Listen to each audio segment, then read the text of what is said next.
Hi everyone, in front of me I've got Redmi K70 and let me share with you how to turn off running apps on this device.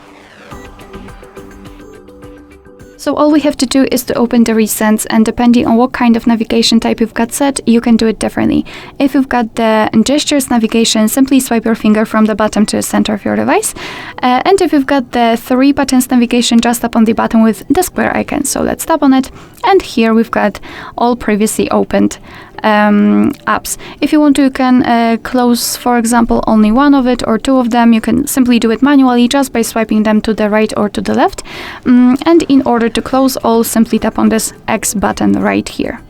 And as you can see, we just successfully turned off all background apps.